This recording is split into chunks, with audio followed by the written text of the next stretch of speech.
It's no secret that Ubisoft's seafaring pirate game Skull and Bones, which was first revealed way back in 2017, has endured a troubled development. Originally conceived as an expansion to Assassin's Creed 4 Black Flag, then an MMO spin-off, and finally an independent project that suffered numerous delays, it's understandable for players to be concerned about the upcoming action game where naval warfare and piracy are placed front and center. But after numerous hours sunk into the recent closed beta, I'm happy to report that I came away from the experience much more confident that we'll be getting a worthy successor to Black Flag's awesome buccaneering ways. With a much more interesting story than I was expecting, some really appetizing RPG systems in place, and smooth and entertaining naval combat, Skull and Bones is looking pretty darn fun as it prepares to finally set sail at long last. Come to loot my cabin, you filthy scrag! Following up on the success of Assassin's Creed 4 Black Flag from way back in 2013, Skull and Bones is an open-world tactical action game where you play as a pirate set loose on the high seas during the golden age of piracy and unfettered capitalism. After suffering defeat at the hands of some water narcs and finding myself washed ashore, my journey of notoriety started from humble beginnings aboard a piece of glorified driftwood, all the way to a massive ship with enough cannons to fight off an army.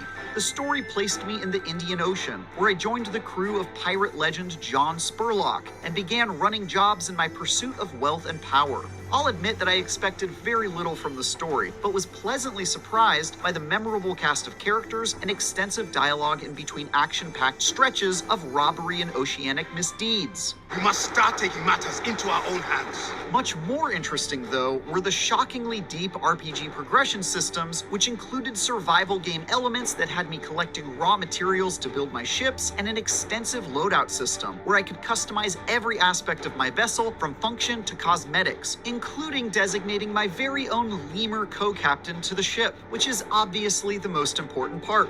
Unlocking new schematics to build more powerful ships, different varieties of cannon, and other game-changing add-ons and accessories became an absolute obsession, and I poured all the silver and ill-gotten booty I could into turning my ship into the ultimate tool of destruction. There's a dizzying amount of unlockables and configuration that goes into each vessel, and I could see myself easily losing many more hours optimizing my tools of the trade. I saw your ship's got nothing sticking out of her gunports. Beyond that, I also spent a fair bit of time and silver on my pirate captain's appearance. And while the starting options during the beta weren't terribly extensive, years of playing Sea of Thieves has taught me the importance of striking fear into the hearts of my enemies by looking as intimidating as possible.